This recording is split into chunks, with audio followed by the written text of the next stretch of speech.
What's up, everybody? Thanks for tuning in to the DFS Black Book. Don't forget to like and subscribe so you can be notified when we upload new videos. Now, today is a pretty interesting slate in the fact that there is a lot of value, but there are a lot of unknowns and iffy situations. Um, like, for instance, up top we have Giannis and Luca. Obviously, great plays. Giannis against a Houston team that will be limited can definitely crush. Now, if Houston is game, then Giannis would be a good look. You also have Luca against a very weak team, and Luca could do damage. And then you have Jokic against a Utah team and Rudy Gobert, who is pretty good on the interior. But Jokic, every time he plays Rudy, he tries to bring his best and he gets more and more crafty. So this is a situation where it's sort of like a toss up. Like Houston could totally fold and just be blasted by Milwaukee, and Giannis won't be needed too much. Same with Cleveland.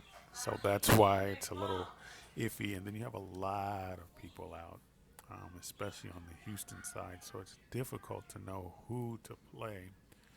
You have all of these people questionable. Look, only two names out of the group that don't have a Q or an out tag. Like, this is unbelievable. And this is the all tab. So we may have to fit these two guys in there if all of these people are out. And that's why, and I'm sorry, I'm leaving you an average remaining amount per player of 36.50. But you know, you can fit some more value in there. You have enough room to fit. Let's say if you stacked Houston because they only have 5 or 6 players, then you can add some of these other guys because they'll get minutes. Um, this lineup is not etched in stone. I might do one lineup with it, you know, with everybody, maybe with a Lamb and a Jeffries. Look at that! I got all the Houston players, but it depends on who's out.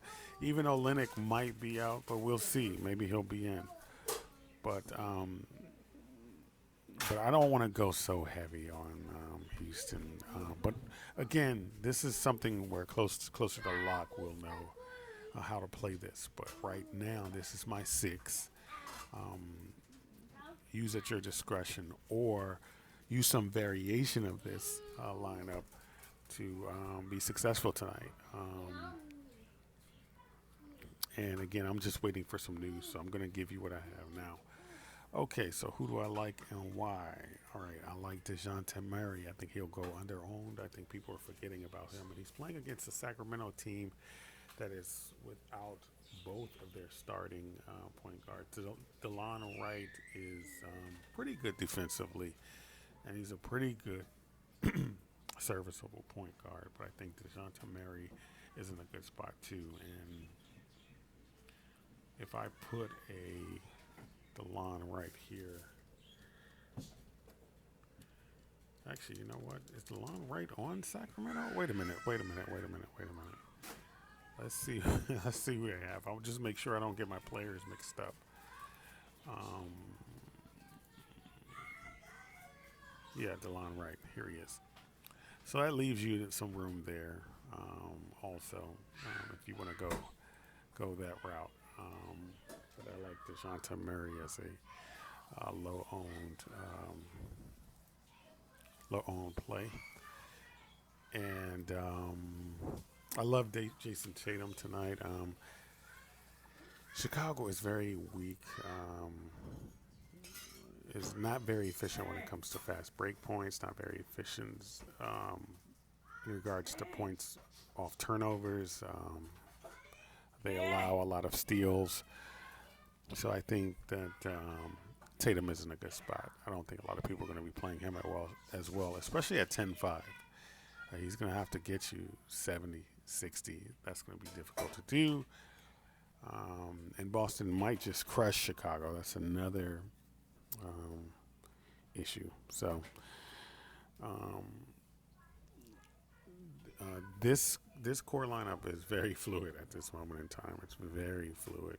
I don't know if I'm going to end up with it, but because I'm one that believes in intuition, I may just have one lineup with these players. But Mo Bamba has been playing well. He's been playing like the first pick that he was when he came from high school to the NBA. So let's hope he can keep it going. Charlotte's a little banged up. They're missing some key players, and he has a chance. I like Lillard as another sneaky play because the Lakers are without their key guards. And I think even though the Lakers are still pretty decent defensively, I think Lillard, first of all, he's going to have to play well if they're going to win. And I don't know who's going to really particularly guard him. And so I like him. I like KJ Martin no matter who's in for Houston, even if Olenek's in and some of the other players. Kenyon Martin Jr. he's aggressive. He's at a great price. He has a chance to easily get 6x his price. So I like him. Armani Brooks, I have not seen much of Armani Brooks. So this is a situation where I am using him solely based on the fact that he could get a lot of minutes, and who the heck else is gonna play point guard? Um, his last game out, he wasn't very efficient. 28 fantasy points in 30 minutes, close to one per minute. But let's see his 10-game log. When he's gotten 30 minutes, he has not been efficient shooting, and he doesn't get a lot of assists, but he gets decent rebounds. So this is a guy that I might easily swap out depending on the news, just because he hasn't shown any special ability to be an assisting point guard, or he has decent rebounding, I guess, but not strong enough for my liking, especially over the last 10 games against. I mean, he has played pretty decent teams over the last several games. Milwaukee is another decent team, so we'll see about that. I might swap him out. It's just like yesterday when I told you I was iffy about Caleb Martin, and that proved to be a good intuition there. And Kyle Anderson, I was iffy about him as well, and that was a sort of a good premonition as well. So, all right, that's it for today. Definitely keep an eye out on the news. Stay glued to Twitter. See who's starting. See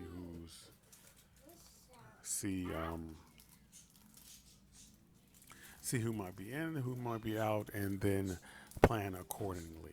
Okay. Who else do I like? I like Vucevic, just to throw him out there. And yesterday I was thinking about sneaking in Vucevic close to lock, but they said they had a little note that he will be on a limits minute, and he ended up getting 50-something fantasy points. Let me see. 60 fantasy points in 30 minutes. What minutes limit? Oh yeah, maybe a 5 minutes less. I was seriously gonna play him, but then they said, let's see. Let me see where the note is. It was on Twitter. They said he will be on a minutes limit. I don't know if that was some sort of conspiracy or whatever, but last night they said Before lock, they said Vucevic will be on a minutes limit, so I was gonna sneak him in. I really was, like I did Van Fleet. I had him in one of my lineups, and actually that lineup with no Luca and no Durant, but I did have Kyrie. That lineup was got me a 330. Um, and I'm kind of glad I kind of faded a couple lineups of all of those stars at the top with the Brooklyn Dallas game or whatever. But anyway, you win some and you lose some. That's how it goes. I mean, I really was interested in using him yesterday. But today, if we can get around 30, 31 minutes, I like Vooch as well. Okay? All right. Thank you. And